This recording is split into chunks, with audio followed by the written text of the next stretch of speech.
શ્રીમદ ભાગવત રસામૃત પૂજ્ય રામચંદ્ર ડોંગરેજી મહારાજનું શ્રી રામાય શ્રી કૃષ્ણાય નમઃ. આજની તારીખ છે 18 ઓગસ્ટ 2025. ફ્રેન્ડ્સ, આપણે આજથી નવું શ્રીમદ ભાગવત રસામૃતનું સ્ટાર્ટ કરી રહ્યા છીએ. પહેલેથી ચાલુ કરશું Bhavnaben? Yes. Okay. Page number આ છે આપણા ડોંગરેજી મહારાજ.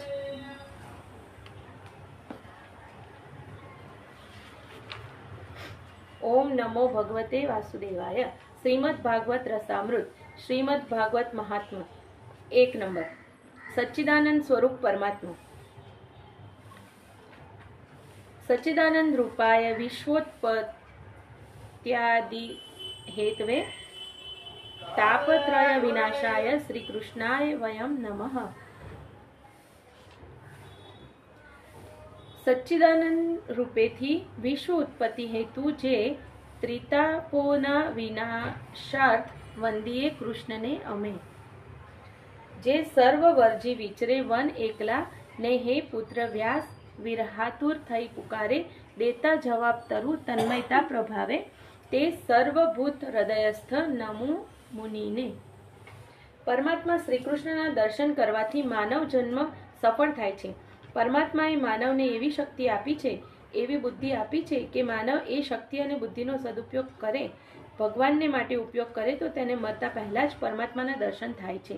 પરંતુ ઘણા ભાગે માનવ બુદ્ધિનો ઉપયોગ પૈસા માટે કરે છે, શક્તિનો ઉપયોગ ભોગ માટે કરે છે. તેથી જ તે અંતકાળમાં બહુ પસ્તાય છે. શક્તિ અને બુદ્ધિ એ પરમાત્માને માટે છે. આ દુર્લભ માનવ શરીર પામીને પરમાત્માના દર્શન માટે જે પ્રયત્ન કરતો નથી તે જીવ પોતાની જ હિંસા કરે છે. એને ઋષિઓએ આત્મહત્યારો કહ્યો છે. જેને પરમાત્માના દર્શનની ઈચ્છા છે, પ્રભુના દર્શન માટે જે પ્રયત્ન કરે છે, તેને પરમાત્માના દર્શન ભલે ન થાય પણ એનું મરણ સુધરે છે. અંતકાળે એને શાંતિ મળે છે, એનું મરણ મંગલમય થાય છે. કોઈ પણ લૌકિક સુખની ઈચ્છા જેના મનમાં છે એને અંતકાળમાં બહુ ત્રાસ થાય છે. ખબર છે આ સંસારના મોટા 4 દુઃખ કયા? તન, મન, જન અને ધન. ના ના, તન, જન, ધન. હજી એક હતું. તન, ધન, જન અમારા પેલા બોલે છે. અચ્છા, એક આપણે આવે છે ને જન્મ મૃત્યુ જરા વ્યાધિ. આ સૌથી મોટા. જન્મ લેવો બહુ દુઃખદાયક, મૃત્યુ એનથી વધારે ભયાનક છે એવું કહે છે બધા.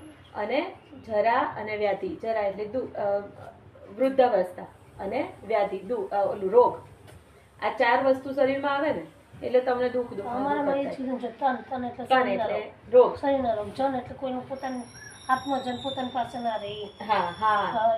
પછી ધનનું દુઃખ એ તો બધા છે, બધા છે. અને મનનું દુઃખ કલ્પેલું દુઃખ ના હોય પણ તમે આમ થશે કરીને કલ્પી લો ને, એ મનનું દુઃખ. અચ્છા. અને તન, મન, ધન ને જન. હા. અને તમને ખબર છે આ 21st સેન્ચુરીનું સૌથી મોટું જે પ્રોબ્લેમ છે કયો છે? એ છે સ્કેરસિટી મેન્ટાલિટી. સ્કેરસિટી મેન્ટાલિટી એટલે શું ખબર છે? અછતની, સતત અછત વસ્તુમાં માણસ જીવ્યા કરે છે. બરાબર. સ્કેરસિટી મેન્ટાલિટી એવું કહેવાય છે કે અછતની મનોવૃત્તિ. દરેક માણસને છે ને અછત જ લાગે છે. ગમે એટલું આટલું સરસ પહેલા કરતા તો વધ્યું જ છે ને માણસ જોડે. માણસ જોડે વધ્યું છે ને તો એને અછત જ લાગ્યા કરે બધી વસ્તુની. આ એક છે તો 2. એક ગાડી લીધી તો બીજી ગાડી લીધી છે મોટી ગાડી. ગામડાનું જનજીવન ખોવાયું ત્યારથી જ આ પ્રોબ્લેમ ચાલુ થઈ. હા. સંયુક્ત કુટુંબ હતા, ગામડામાં હતા, એ વખતે ખાલી જમવા સિવાય કોઈ જ વસ્તુને પ્રાયોરિટી નથી. અને હવે બધું લક્ઝરી વસ્તુઓ જોઈએ. આપણે પહેલાના માણસોને જોઈશું એમને સરસ હોય ને યાર, એમને જમવામાં જ ખાલી રસ હોય, બાકી કોઈ જ વસ્તુમાં એમને ઇન્ટરેસ્ટ જ નહીં ને. એટલે આવું છે જીવન. ભગવાનને આપણે કહીએ કે આપણને બી જન્મ મૃત્યુ જરા વ્યાધિના દુઃખમાંથી બચાવે. માનવેતર કોઈને ભગવાનના દર્શન થતા નથી. સ્વર્ગમાં રહેલા દેવોને પણ ભગવાનના દર્શન થતા નથી.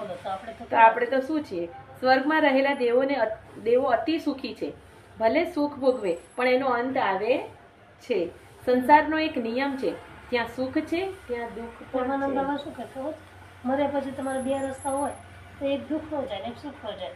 દુઃખ ભોગવીને નીચે પૃથ્વીમાં આવવાનું, સુખ ભોગવીને આવવાનું જ. બેમાં તમારે આવવાનું તો રહે. મુક્તિ ખોટો એમાંથી તમે નીકળી જાઓ. એટલે જ જ્ઞાની લોકો એમ જ કહે છે કે સ્વર્ગના સુખની કલ્પના કે માંગણી ક્યારેય ભગવાન જોડે કરવી નહીં. કારણ કે ત્યાં બધું સુખ ભોગવી લો, પાછું હવે પુણ્ય ખલાસ સ્વામી તો એવું છે, મોતી રાખી લો, અમારે કઈ નહીં જોઈતું. સાચી વાત છે. એટલે ભગવાન જોડે માગવું ને તો એ છે ને મોક્ષ જ માગવો, સ્વર્ગ માગવું નહીં.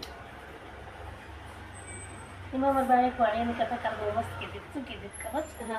એક વાણી હતું ને એમાં આવું વાંચતા વાંચતા એવું આવ્યું કે જે ગાયનું દાન કરે ને વૈતરણી નદી મર્યા પછી વૈતરણી નદી પાર કરવા મળી જાય એમ.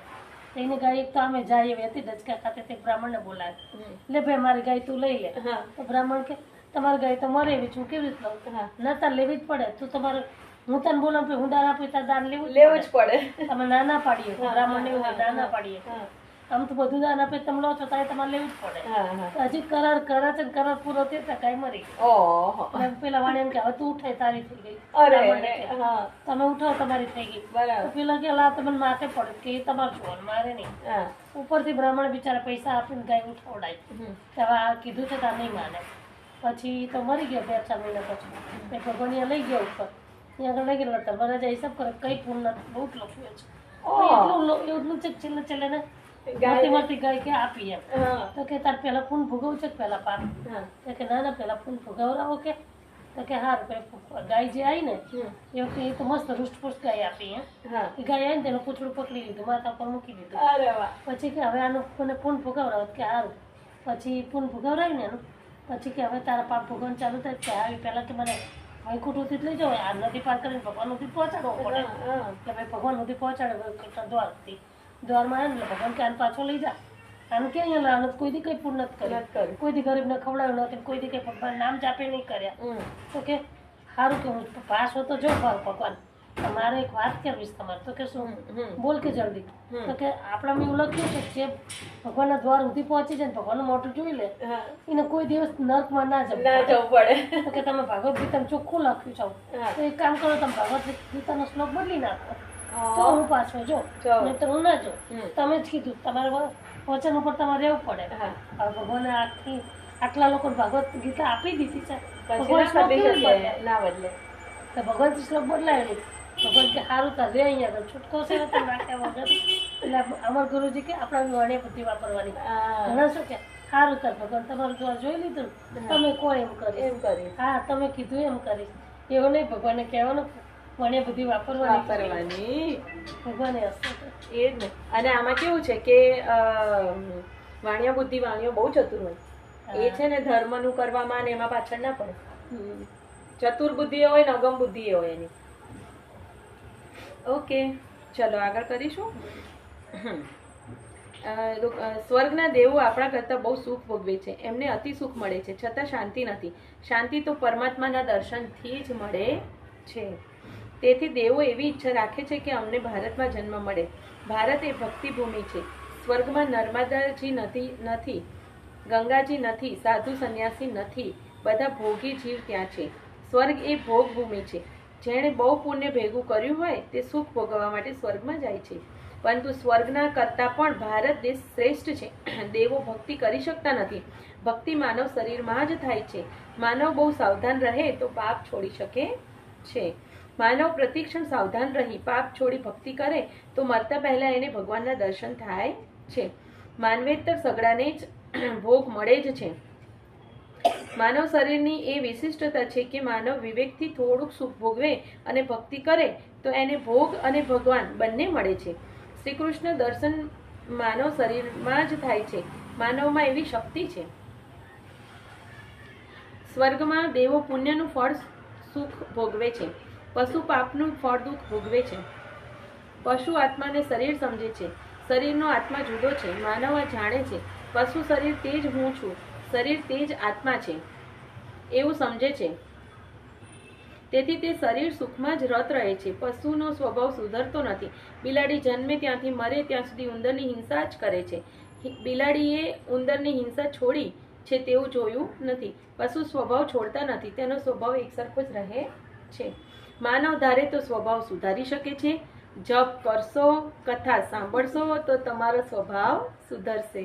જો ફ્રેન્ડ આપણી પાસે છે મંત્ર જપ કરવા માટેનું, અને આપણા 1 મિનિટની ચેલેન્જ પણ તમે બધા જોજો. સાચે કહું, પહેલા એવું થતું હતું જપથી શું ફાયદો થશે, આપણે નામ લઈએ તો ભગવાનને શું ફાયદો, આપણને શું ફાયદો? હા એ વખતે ખબર નથી નથી પડતી. હા એ વખતે એવું થતું હતું ખરું, કોઈ મારું નામ બોલ બોલ કરે